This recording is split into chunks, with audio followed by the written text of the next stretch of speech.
Welcome to Borders and Belonging, a podcast that explores issues in global migration and aims to debunk myths about migration based on current research. This series is produced by CERC Migration and Democracy. I'm Maggie Perzyna, a researcher with the Canada Excellence Research Chair in Migration and Integration Program at Toronto Metropolitan University. It's been just over a year since Russia's most recent invasion of Ukraine. The war waged by Vladimir Putin has killed thousands of innocent people and displaced millions more. Since February 2022, over 19 million Ukrainians have fled their country. While it is estimated that just over half have returned in the ensuing months, the rest remain spread across the world, particularly in Europe. As of March 2023, the UNHCR estimates over 8 million Ukrainians are living in other parts of Europe. The main narrative around these displaced Ukrainians suggests that they are temporary refugees who will return home when the war ends. Today, we're going to delve into where these refugees settled, the unique challenges facing the countries providing refuge, and if the idea of temporary refugees is a valid one.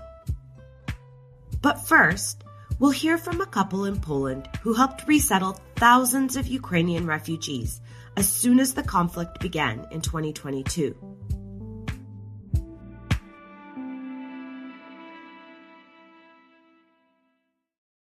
Aleksandra Miszułowicz will never forget the teen boy she met last June while volunteering at a welcome center for Ukrainian refugees in her hometown of Raszyn, located just outside of Warsaw. We make some packages for children, and there was a boy, a teenager, and he didn't want to take this present, and his face was, with no emotions. He was like a sheet of paper.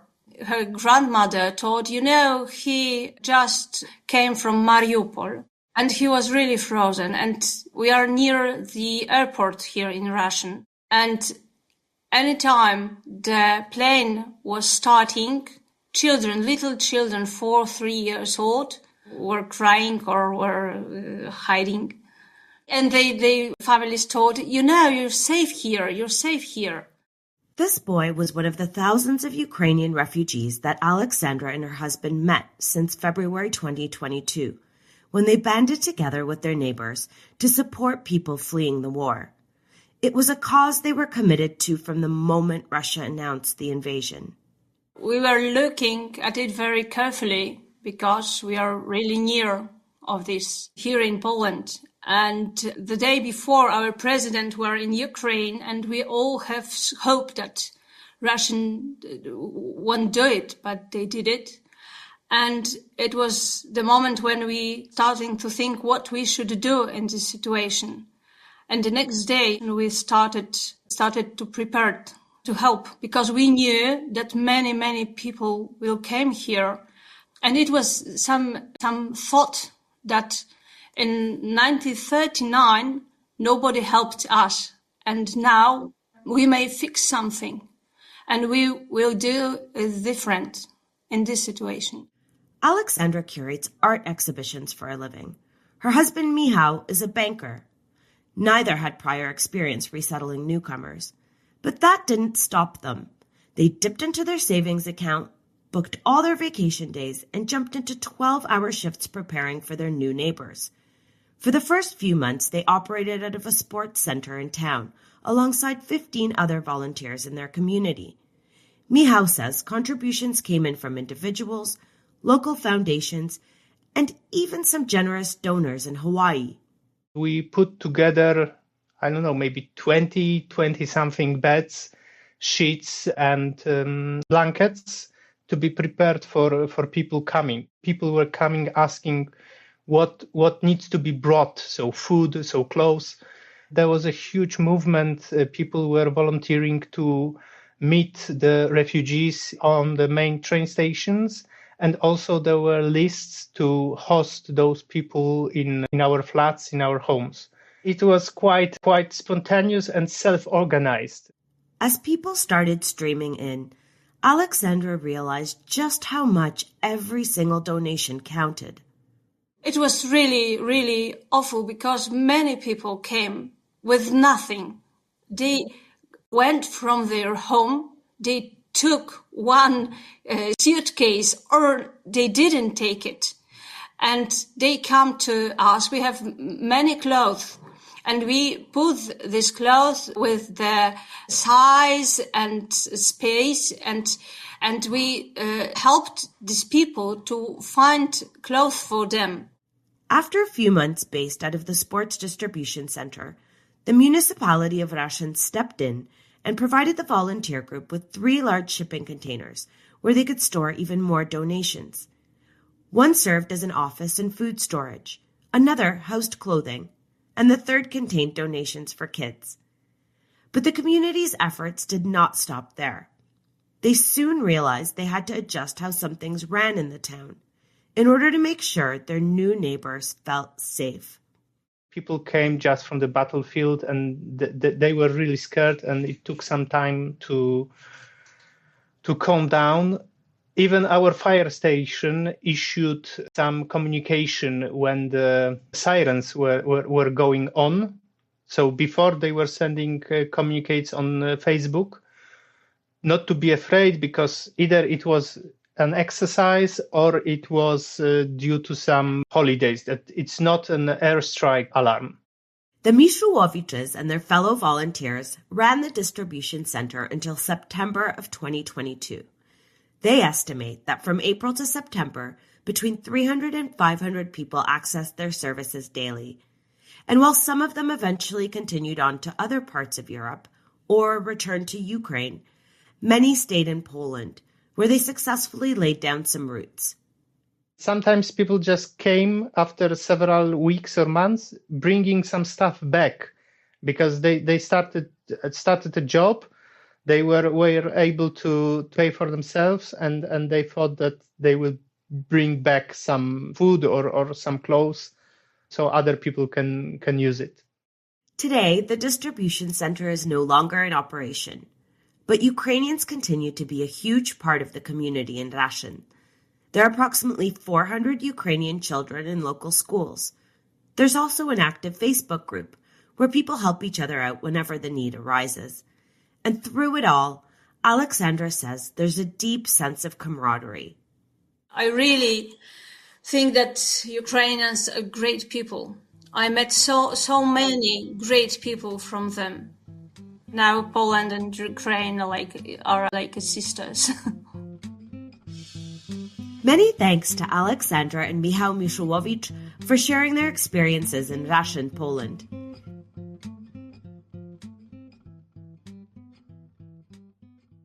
Now I'd like to welcome 2 people to the discussion.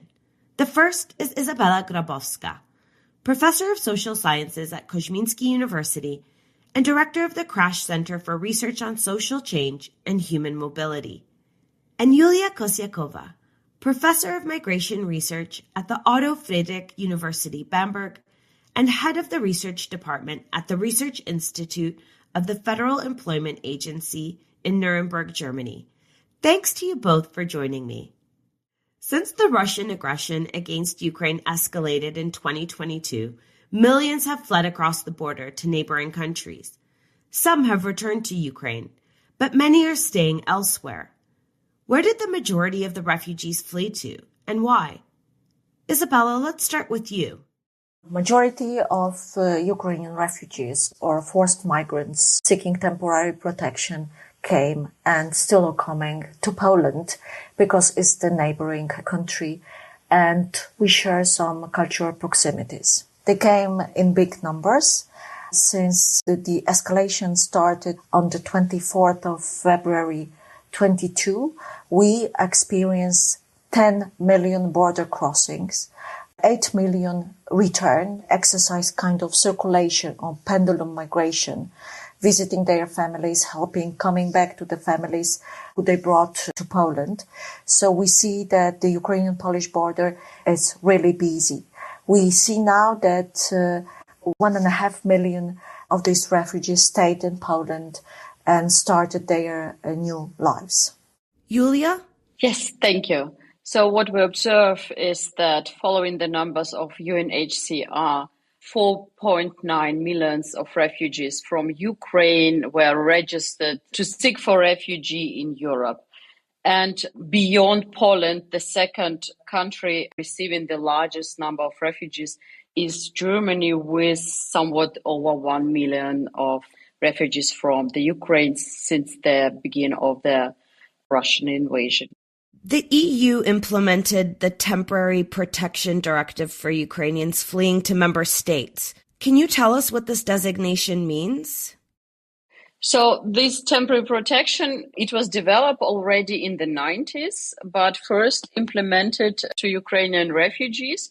And this direction provides support for people fleeing the war, as now for Ukrainians, and it allows people to enter European countries and to get protection, to get social assistance, access to health, labor market, possibly language courses. And it also doesn't restrict people to the first safe country as per Dublin Agreement. So people are also have right to move further across European Union. Izabela, do you have anything to add?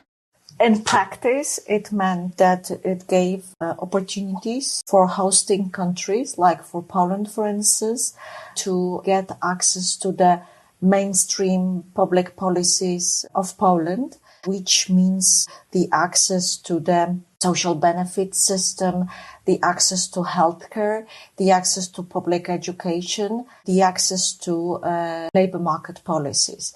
So in practice, it is important to have this directive, which is transposed to national acts. Like in Poland, it's a special act for Ukrainian refugees, which also limits in time some solutions, yes? So what is very important by this directive is that Ukrainian refugees does not have to go through asylum procedures. So this is a procedure which kind of used for asylum seekers. For example, it was in 2015, 2016, where they have to prove that they left because of, for example, persecution. And it was now withdrawn for Ukrainian refugees, which is kind of very good signal, because asylum procedures, and particularly lengthy asylum procedures, may have negative effect on people's integration and participation in education system, in labor market, in the society. It may affect negatively health, particularly psychological well-being. What supports are countries offering to Ukrainian refugees? Izabela, can you tell us what Poland's doing? What is the most important, and it has been from the onset of the Russian escalation, is that Ukrainian parents, mostly mothers, were eligible to get the access to school benefits just for school start. And also pensioners were eligible to enter the pension schemes. That was very important for Ukrainian refugees, knowing also the differences between level of wages and levels of benefits between Ukraine and Poland. It was still important to start a new life.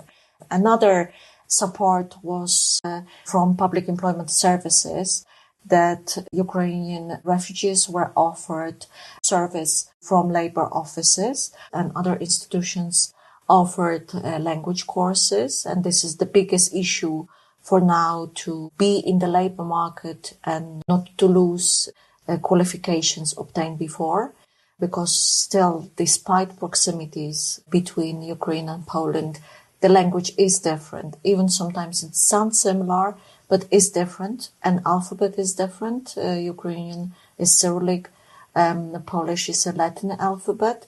So many people cannot work according to their qualification due to language barriers. And also there is a fast track for skill recognition, especially for medical personnel. And from the very beginning, there were reception centers organized by civic society, which was mobilized in really incredible numbers, then by NGOs, then supported by local governments. And at the end, reception centers were to a very limited degree supported by the government. Now what we do not have any more reception center unless there are few points on the border or closer to the border regions, but we have collective accommodation places. Poland never created refugee camps or transition camps or whatever, but we had collective accommodation places which are now supported by the regional authorities. To sum up, the most important were reception centers, first aid after arrival, first humanitarian aid, access to social benefits and services from public employment services, and the biggest informal support by the society, as President Biden mentioned in his visit to Poland, charity superpower. Yulia, can you share what's happening in Germany to support refugees? In Germany, there are various support programs, and many of those are similar to what is in Poland, so what Izabela told us. Maybe I will name the most important. So first of all, Germany is oriented on longer integration of Ukrainian refugees into the society and labor market, even though if some are aiming to come back or to return to Ukraine when the war ends, they still can benefit from those kind of human capital resources. So first of all, Germany provides so-called integration courses, which are language courses, like 600 hours of language course and 100 hours of kind of information, cultural integration, and how the society and system works.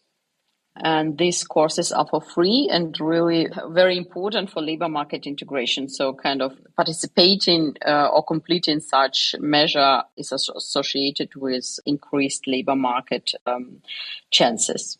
Also, where Germany provides supports is in recognition of certificates, or of course, Ukrainian refugees have direct access to the healthcare system and also on bureaucratic access to the welfare system, to the social security code. And it is not only important because it provides financial support to people in their first phases at arrival, but also people are directly integrated in the labor market and employment counseling system. So they get this whole information about jobs and potential, adult education or training possibilities, which is also what our results from previous research showed is also related positively with employment outcomes.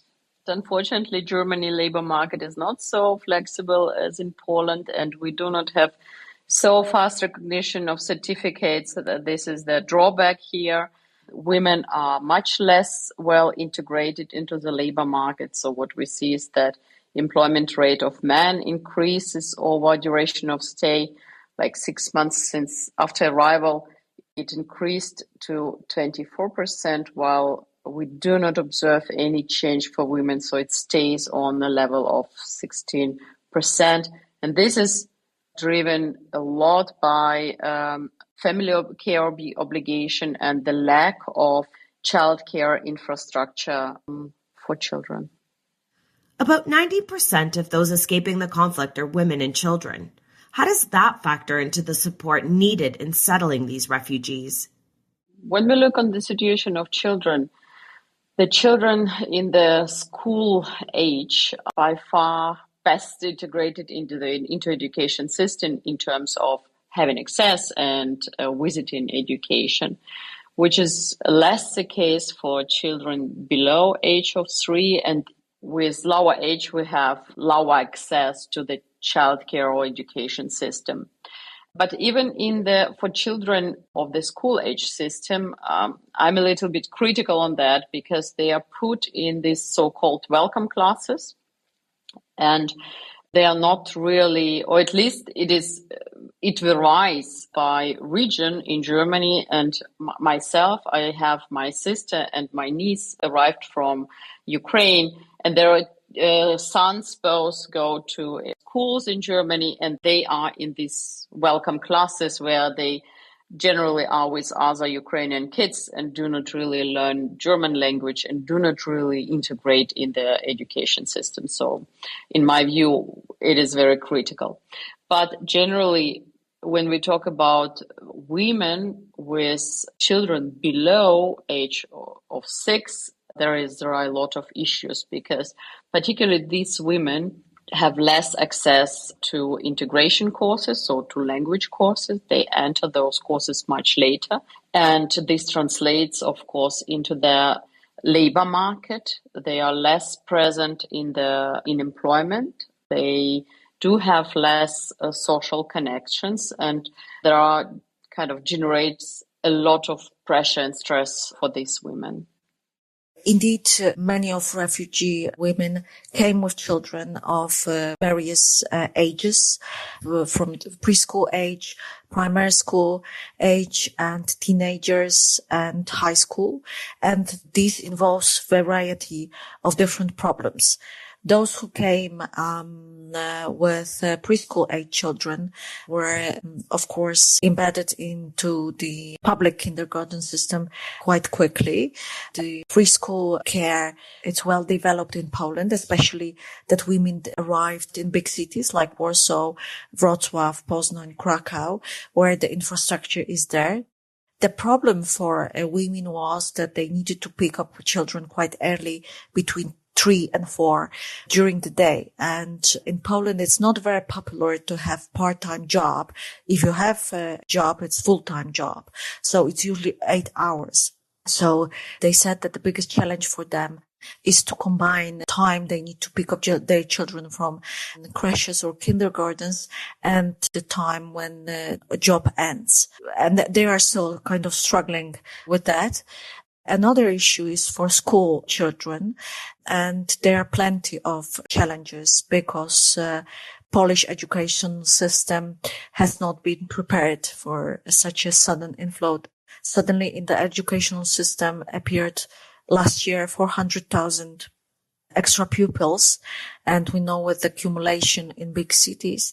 And we know now that 120,000 stayed for the second term. So some of the kids either returned to Ukraine or they continue online education.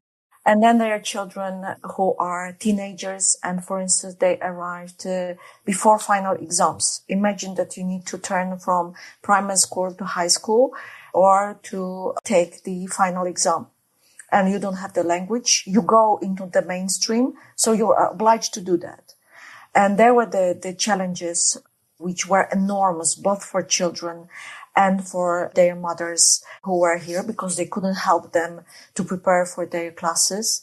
And they couldn't also help them much with their choices eventually for the future, for the new high school or for the university.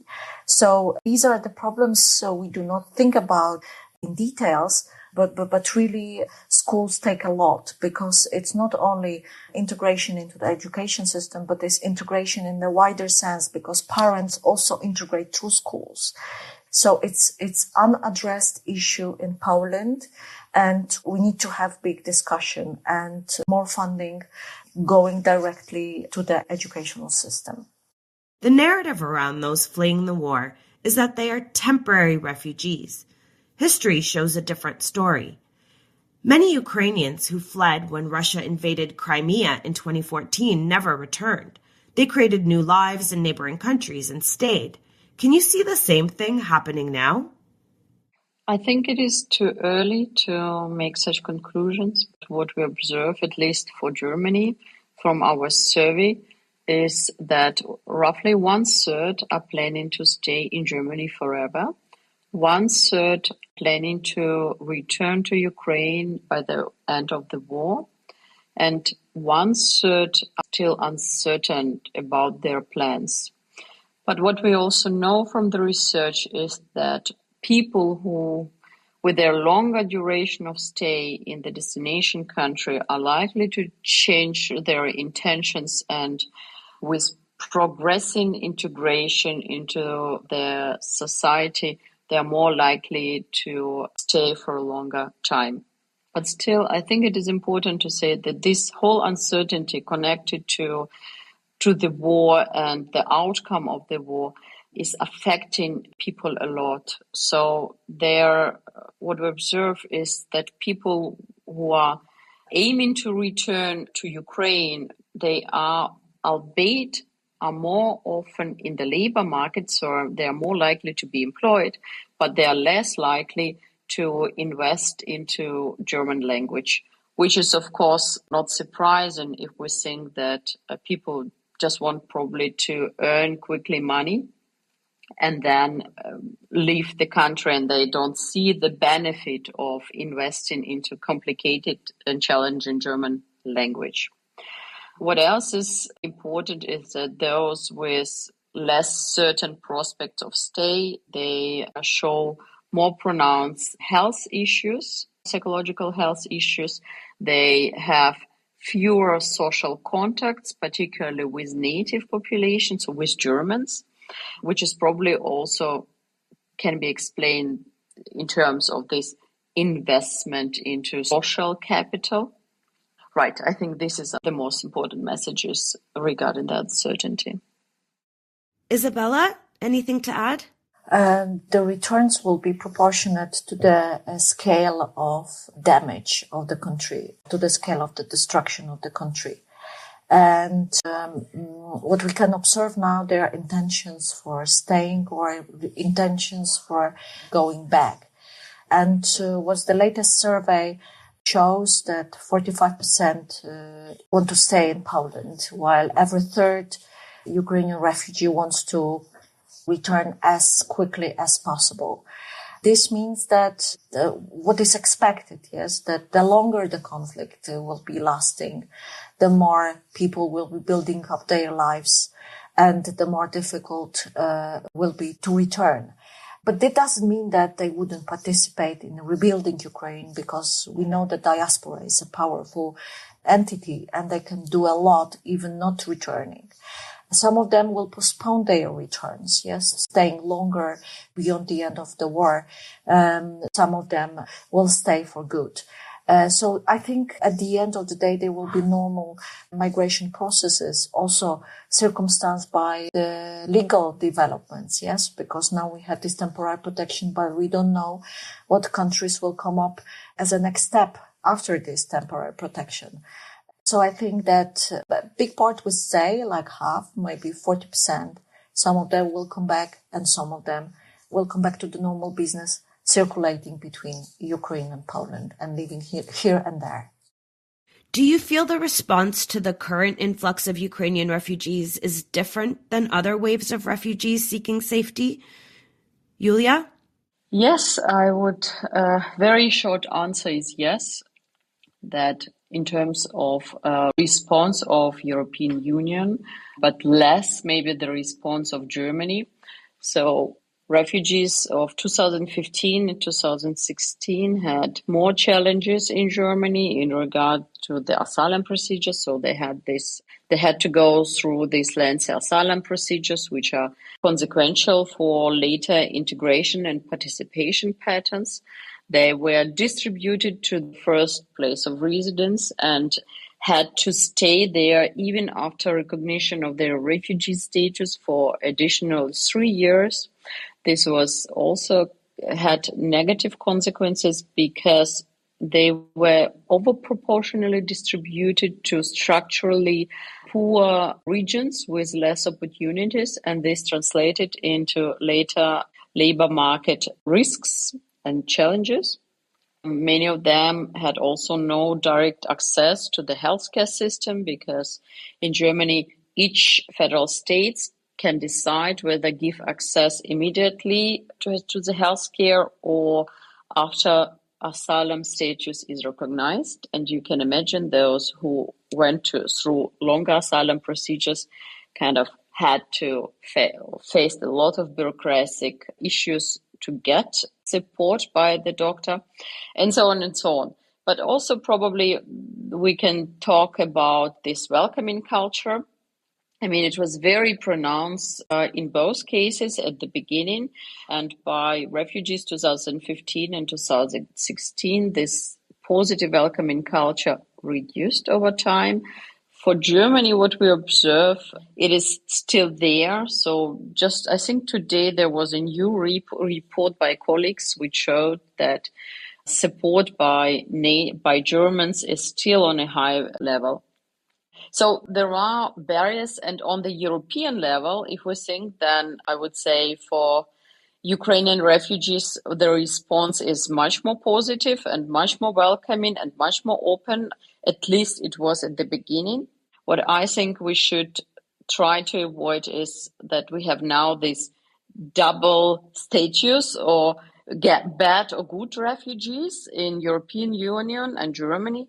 And because of structural barriers, refugees of 2015 and 2016 probably are less well integrated in a short run, but then many do not think about that and just, say, these are worse refugees, they are less well integrated and so on. But actually it is not because of people per se, but because of structural barriers.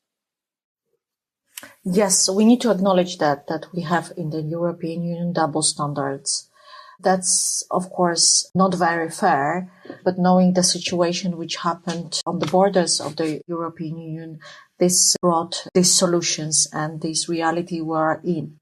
Definitely in Poland, they are double standard practiced, and we see it very clearly while juxtaposing the situation on the Ukrainian and Polish border with the situation on the Belarusian and Polish border, where we know that Middle Easterners were brought there by Lukashenko regime as a kind of sabotage to the European Union, but the Polish state did not offer any procedures, any tracks for asylum seeking.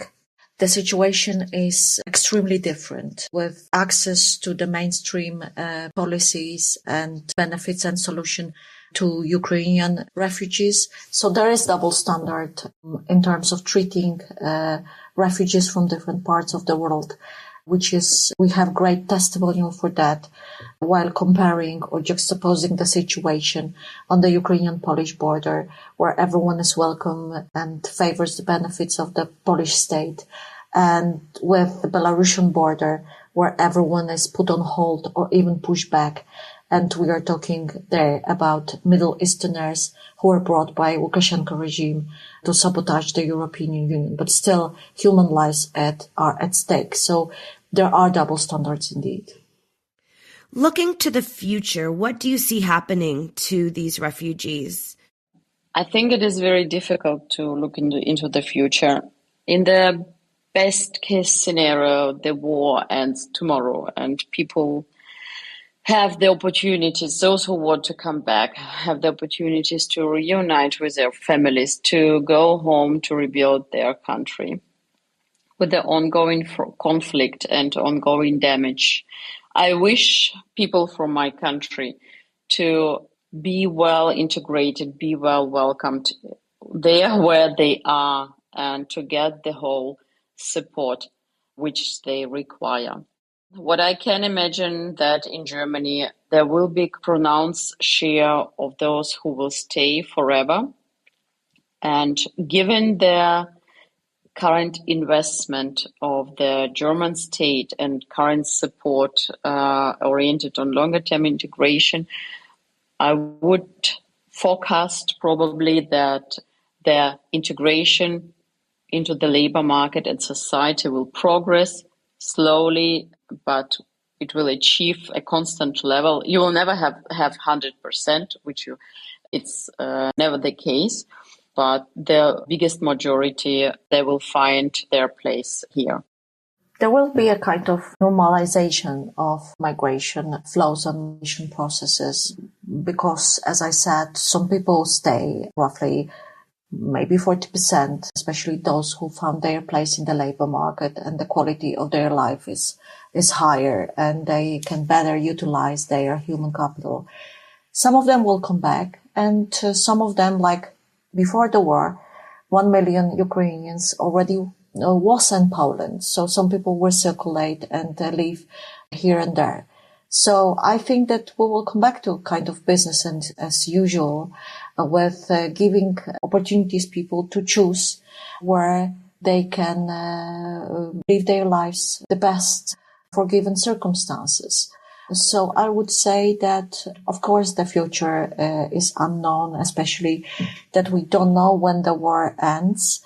But we know that there is no bigger wealth in the world than people. So we should take care about them and give them opportunities in our societies to make the best out of it, their presence, also to use their human capital and to have their decent lives.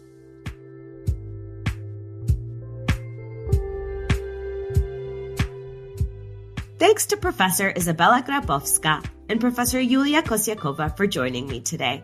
And thank you for listening. This is a CERC Migration and Democracy podcast produced in collaboration with Lead Podcasting.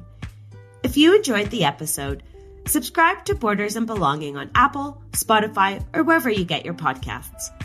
For more information on Ukrainian refugees, please visit the show notes.